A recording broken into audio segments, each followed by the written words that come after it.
नमस्कार दोस्तों, स्वागत है आप सभी का आज की एक और नई वीडियो में। आज इस वीडियो में हम कक्षा 11वीं समाजशास्त्र का पेपर देखने वाले हैं।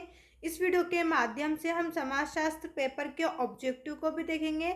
साथ में इसमें पूछे गए 2 नंबर वाले प्रश्न, 3 नंबर वाले प्रश्न और 4 नंबर वाले प्रश्न, इन सभी प्रश्नों को हम इस वीडियो के माध्यम से देखने वाले हैं। तो वीडियो को शुरू से अंत तक आपको देखना है। साथ में अगर आप हमारे चैनल पर नए हैं तो सबसे पहले चैनल को सब्सक्राइब कर लीजिए, जिससे आने वाली हर इम्पोर्टेंट वीडियो सबसे पहले आप ही को मिले। साथ ही में इस वीडियो को लाइक करके अपने सभी दोस्तों के साथ भी शेयर कर दीजिए। आप देख सकते हैं यहाँ पर हमारे पास समाजशास्त्र का पेपर है। इस पूरे पेपर को आज हम इस वीडियो के माध्यम से देखने वाले हैं। यहाँ पर आप देख सकते हैं कक्षा 11वीं अर्धवार्षिक परीक्षा 2025-26 समाजशास्त्र का पेपर है, जहाँ सबसे पहले आपसे प्रश्न पूछा है सही विकल्प चुनकर लिखिए। यहाँ पर आपको सही विकल्प चुनकर लिखना है। प्रश्न है भारत में पारिस्थितिकी आंदोलन का उदाहरण है। यहाँ पर आपको 4 ऑप्शन दिए गए हैं, आपको सही ऑप्शन चूज करना है। पारिस्थितिकी आंदोलन का उदाहरण कौन सा है? चिपको आंदोलन, किसान आंदोलन, दलित आंदोलन या फिर ये सभी। तो यहाँ पर आपका सही आंसर रहेगा चिपको आंदोलन। भारत में पारिस्थितिक आंदोलन का जो उदाहरण है वो है चिपको आंदोलन। ऑप्शन फर्स्ट जो है यहाँ पर आपका सही आंसर है। इसके बाद नंबर 2 पर है प्रधानमंत्री आवास योजना किस वर्ष प्रारंभ की गई? जो प्रधानमंत्री आवास योजना है वो कौन से वर्ष में प्रारंभ हुई थी? ऑप्शन है आपके पास 2014, 2016, 2018 या फिर 2020। यहाँ पर आपका सही आंसर रहेगा 2016। प्रधानमंत्री आवास योजना जो वर्ष प्रारंभ हुआ था वहाँ 2016 में प्रारंभ हुई थी।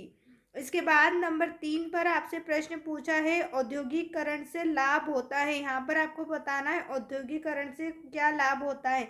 व्यापार तथा राष्ट्रीय आय में वृद्धि होती है, राष्ट्र की आत्मनिर्भरता या फिर अंधविश्वासों का अंत।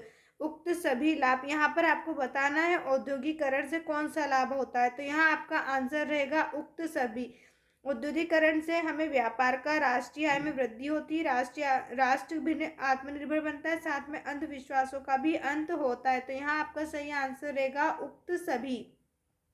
इसके बाद नंबर 4 पर आपसे पूछा है भारत में सर्वप्रथम किस वर्ष में जनगणना शुरू की गई? यहाँ पर आपको बताना है भारत में कौन से वर्ष से जनगणना की शुरुआत की गई। सन 1870, सन 1872, सन 1891 या फिर सन 1901। तो यहाँ आपका आंसर रहेगा 1872। भारत में सर्वप्रथम जनगणना की शुरुआत सन 1872 में हुई।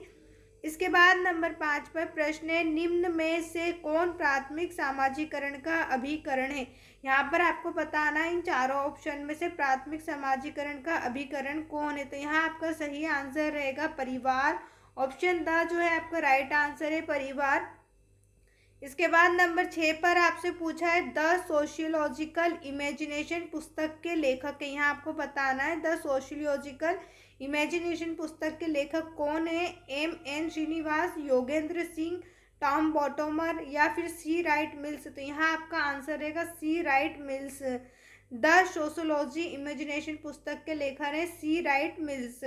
अब इसके बाद हम बात करें अपने प्रश्न नंबर 2 पर। तो प्रश्न नंबर 2 में आपसे पूछा है रिक्त स्थानों की पूर्ति कीजिए। यहाँ पर आप देख सकते हैं आपसे 6 रिक्त स्थान पूछे हैं, इन सभी रिक्त स्थानों की आपको पूर्ति करना है। पहला रिक्त स्थान है संरचनात्मक परिवर्तनों के साथ साथ परिवर्तन भी होते हैं। संरचनात्मक परिवर्तनों के साथ कौन कौन से परिवर्तन होते हैं आपको रिक्त स्थान में बताना है। उत्तर आपका रहेगा सांस्कृतिक। संरचनात्मक परिवर्तनों के साथ साथ सांस्कृतिक परिवर्तन भी होते हैं। इसके बाद नंबर 2 पर है मैक्स वेबर के अनुसार कानूनी शक्ति है। मैक्स वेबर के अनुसार कानूनी क्या शक्ति है? तो यहाँ आपका उत्तर होगा सत्ता। मैक्स वेबर के अनुसार सत्ता कानूनी शक्ति है। नंबर 3 में आपसे पूछा है भारत में घरेलू हिंसा से महिलाओं का संरक्षण कानून सन में पारित हुआ। आपको यहाँ सन बताना है कौन से सन में पारित हुआ था महिलाओं का संरक्षण कानून। तो यहाँ आपका उत्तर रहेगा 2005 में। भारत में घरेलू हिंसा से महिलाओं का संरक्षण कानून जो है 2005 में पारित हुआ। नंबर 4 में आपसे पूछा है समाजशास्त्र के लिए बाधक भी है और सहायक भी। समाजशास्त्र के लिए कौन सी चीज़ बाधक है और कौन सी सहायक भी आपको यहाँ रिक्त स्थान में बताना है।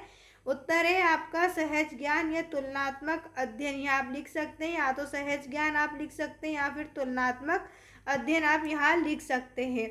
समाज शास्त्र के लिए सहज ज्ञान या तुलनात्मक अध्ययन बाधक भी है और सहायक भी है। इसके बाद नंबर 5 में आपसे पूछा है कॉर्बेट नेशनल पार्क राज्य में स्थित है। यहाँ पर आपको बताना है कॉर्बेट नेशनल पार्क कौन से राज्य में है, तो यहाँ उत्तराखंड राज्य में स्थित है। इसके बाद नंबर 6 में आपसे पूछा है अलगाव की अवधारणा ने प्रतिपादित की। अलगाव की अवधारणा क्या प्रतिपादित की, तो यहाँ आपका उत्तर रहेगा कार्ल मार्क्स।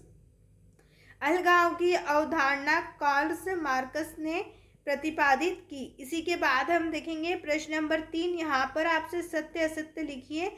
यहाँ आपसे सत्य असत्य पूछे गए हैं। पहला प्रश्न है, आपसे पूछा है क्षेत्रफल के आधार पर भारत संसार का दूसरा बड़ा देश है। यहाँ पर आपको बताना क्षेत्रफल के आधार पर जो भारत संसार का दूसरा बड़ा देश है, तो यहाँ कथन आपका जो है असत्य रहेगा। इसके बाद नंबर 2 में आपसे पूछा है सर्वेक्षण क्षेत्रीय कार्य के लिए एक पद्धति है। सर्वेक्षण क्षेत्रीय कार्य के लिए एक पद्धति है, क्या यहाँ कथन सत्य है, तो यहाँ कथन आपका सत्य है। नंबर 3 में आपसे पूछा है उदारीकरण से वैश्वीकरण को प्रोत्साहन मिलना चाहिए। क्या उदारीकरण से वैश्वीकरण को प्रोत्साहन मिलता है, तो यहाँ कथन आपका सत्य है, उदारीकरण से वैश्वीकरण को प्रोत्साहन मिलता है। इसके बाद नंबर 4 में आपसे पूछा है सामाजिक पारिस्थितिकी पर्यावरण से प्रभावित नहीं होती। जो सामाजिक पारिस्थितिकी है वो पर्यावरण से प्रभावित नहीं होती हैं, तो यह कथन आपका असत्य रहेगा।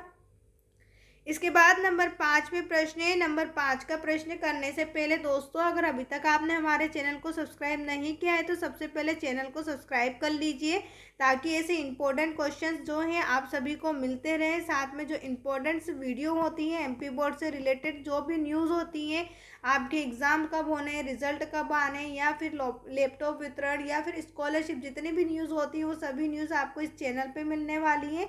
साथ ही में आपको यहाँ पे सभी प्रकार के पेपर सोल्यूशन भी बताए जाते हैं। तो चैनल को फटाक से सब्सक्राइब कर लीजिए, जिससे आने वाली हर इंपॉर्टेंट वीडियो सबसे पहले आप ही को मिले। साथ ही में इस वीडियो को लाइक करके अपने सभी दोस्तों के साथ भी शेयर कर दीजिए। अब आप यहाँ पर देखेंगे प्रश्न नंबर 5 में हमसे पूछा है एक समाज की अपनी एक संस्कृति होती है। एक समाज है और उसकी अपनी ही एक संस्कृति होती है, तो यह कथन आपका सत्य रहेगा। इसके बाद नंबर 6 पर है बस स्टॉप पर प्रतीक्षा करते यात्री समुच्चय का उदाहरण है, तो यह कथन भी आपका सत्य है। इसके बाद प्रश्न नंबर 4 में आपसे पूछा है निम्नलिखित जोड़ियों का सही मिलान कर लिखिए। यहाँ पर आपको जोड़ी बनाना है। पहली जोड़ी आपसे पूछिए केल्विनवाद। केल्विनवाद को हम मिलाएंगे प्रोटेस्ट धर्म से। इसके बाद नंबर 2 पर है आपसे अधिकारियों के प्रकार, तो अधिकारी के प्रकार में आपका होगा नौकरशाही। नंबर 3 पर है प्रिमिटिव कल्चर। प्रिमिटिव कल्चर में हम मिलाएंगे एडवर्ड बी टॉयलर।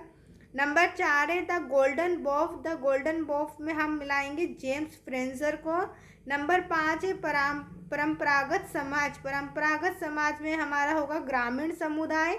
इसके बाद रामपुरा। रामपुरा में आपका होगा M.N. श्रीनिवास। और नंबर 7 है खुला स्तरीकरण। तो खुला स्तरीकरण में आपका होगा वर्ग व्यवस्था। अब इसके बाद हम बात करें अपने प्रश्न नंबर 5 पर, तो यहाँ आपसे निम्नलिखित प्रश्नों के एक वाक्य में उत्तर लिखिए पूछा है। यहाँ पर आपको एक वाक्य में उत्तर बताना है। पहला प्रश्न है अंतः समूह में किस तरह की भावना होती है। यहाँ आपको बताना है जो अंतः समूह है उसमें किस प्रकार की भावना होती है। उत्तर में हम लिखेंगे हम भी की भावना या अपनेपन की भावना। अंतः समूह में हम भी की भावना या फिर अपनेपन की भावना होती है। इसके बाद नंबर 2 पर है प्रधानमंत्री की नियुक्ति कौन करता है। यहाँ आपको बताना है प्रधानमंत्री की नियुक्ति कौन करता है, तो उत्तर है आपका राष्ट्रपति। प्रधानमंत्री की नियुक्ति जो है वो राष्ट्रपति करता है। नंबर 3 है वर्ग संघर्ष अवधारणा के प्रतिपादक कौन थे। यहाँ आपको बताना है वर्ग संघर्षण अवधारणा के प्रतिपादक। उत्तर आपका रहेगा कार्ल मार्क्स थे। इसके बाद नंबर 4 पर है साध्यवी एकता किस समाज की विशेषता है। यहाँ पर आपको बताना है साध्यवी एकता किस समाज की विशेषता है, तो यहाँ आधुनिक या औद्योगिक समाज की विशेषता है। नंबर 5 है the division of labour in society पुस्तक के लेखक कौन है। यहाँ पर आपको इस पुस्तक के लेखक का नाम बताना है। उत्तर में हम लिखेंगे Emile Durkheim. The division of labour in society पुस्तक के लेखक एमिल दुर्खिम है। इसके बाद नंबर 6 पर है, भारत में समाजशास्त्र की औपचारिक शिक्षा किस विश्वविद्यालय में प्रारंभ हुई। यहाँ आपको बताना है जो भारत में समाजशास्त्र की औपचारिक शिक्षा है वो कौन से विद्यालय से प्रारंभ हुई। तो यहाँ पर आप लिख सकते हैं मुंबई, या फिर इसे बम्बई भी आप लिख सकते हैं। नंबर 7 में समाजशास्त्र के जनक का नाम क्या है। यहाँ पर आपको समाजशास्त्र के जनक का नाम बताना है। उत्तर है अगस्त काम्त। यहाँ पर समाजशास्त्र के जनक कौन है, अगस्त काम्त। यहाँ आप लिख सकते हैं अगस्त काम्टे। इसके बाद हम बात करें अपने अगले प्रश्न की ओर। तो यहाँ आपसे प्रश्न उत्तर शुरू हो चुके हैं। आपके प्रश्न नंबर 6 से 2 नंबर वाले ये प्रश्न आपसे पूछे गए। सर्वेक्षण की एक अनुसंधान पद्धति के रूप में परिभाषा लिखिए, अथवा में सामाजिक शोध में प्रतिदर्श क्या है। नंबर 7 में समाजशास्त्र के उद्गम और विकास का अध्ययन क्यों महत्वपूर्ण रहे। अथवा में प्रश्न है, समाजशास्त्री दृष्टिकोण से परिवार के कोई 2 उद्देश्य लिखिए। प्रश्न नंबर 8 है, साथियों की संख्या के संदर्भ में विवाह के 2 रूप लिखिए। अथवा में आपसे पूछा सामाजिक मूल्य से क्या तात्पर्य है। प्रश्न नंबर 9 है, सामाजिक बाध्यता क्या है। अथवा का प्रश्न है, अंतर्विवाह किसे कहते हैं, अंतर्विवाह किसे कहते हैं। नंबर 10, बहिर्विवाह किसे कहते हैं। अथवा में सामाजिक संरचना से क्या अभिप्राय है। प्रश्न नंबर 10 है, सामाजिक स्तरीकरण क्या है। अथवा में है पारिस्थितिकी शब्द से क्या अभिप्राय है। प्रश्न नंबर 12, प्राथमिक और द्वितीयक सामाजिक समूह में 2 अंतर आपको बताना है। अथवा में श्रीनिवास द्वारा किए गए 2 कार्य के बारे में बताइए। प्रश्न नंबर 13 है, समाजीकरण के कोई 2 अभिकरण संक्षिप्त विवरण सहित लिखिए। अथवा में आपसे पूछा है समाजशास्त्र एवं अर्थशास्त्र में 2 अंतर लिखिए। प्रश्न नंबर 14 है, सामाजिक समूह की कोई 2 विशेषताएं यहाँ पर आपको बतानी है। अथवा में आपसे पूछा है प्राथमिक समूह की कोई 2 विशेषताएं लिखिए। प्रश्न नंबर 15 है, सामाजिक विज्ञान में संस्कृति की समझ दैनिक प्रयोग के शब्द संस्कृति से कैसे भिन्न है। अथवा का प्रश्न है, जातिगत समाज सोपानिक विभाजन पर आधारित होते इस कथन से क्या आशय है। इसके बाद प्रश्न नंबर 16, यहाँ से आपके 3 नंबर वाले प्रश्न शुरू होते हैं। पूंजीवादी समाज में अलगाव की 3 स्थितियां लिखिए। अथवा में संस्कृति के 3 आयाम कौन से हैं, संक्षिप्त विवरण दीजिए। प्रश्न नंबर 17 है, प्रतिबिंबता का क्या तात्पर्य है तथा यह समाजशास्त्र में क्यों महत्वपूर्ण है। अथवा में आपसे पूछा यांत्रिक एकता एवं समावयवी एकता में कोई 3 अंतर लिखना है। प्रश्न 18, सहभागी प्रेक्षण के दौरान समाजशास्त्री और मान वैज्ञानिक क्या कार्य करते हैं। अथवा में नौकरशाही सत्ता की कोई 3 विशेषताएं लिखी हैं। प्रश्न नंबर 19 है, संघर्ष को किस प्रकार कम किया जाता है इस विषय पर उदाहरण सहित निबंध लिखिए। अथवा में आपसे पूछा है कृषि तथा उद्योग के संदर्भ में सहयोग के विभिन्न कार्यों की आवश्यकता की चर्चा कीजिए। प्रश्न नंबर 20 है, जनजाति समुदाय को कैसे जोड़ा जाए, इस विवाद के दोनों पक्षों में क्या तर्क थे। अथवा में प्रश्न है, जाति की सामाजिक मानव शास्त्रीय परिभाषा को सारांश में बताएं। प्रश्न नंबर 21 इस प्रकार आपको दिया हुआ है। सेम यहाँ पर आपको प्रश्न नंबर 22 और प्रश्न क्रमांक 23 यहाँ आपको दिए हुए। आप चाहें तो इन सभी प्रश्नों का स्क्रीनशॉट भी ले सकते हैं। साथ में अगर अभी तक आपने हमारे चैनल को सब्सक्राइब नहीं किया है तो चैनल को ज़रूर सब्सक्राइब करें और वीडियो को लाइक करके अपने सभी दोस्तों के साथ भी ज़रूर शेयर करें।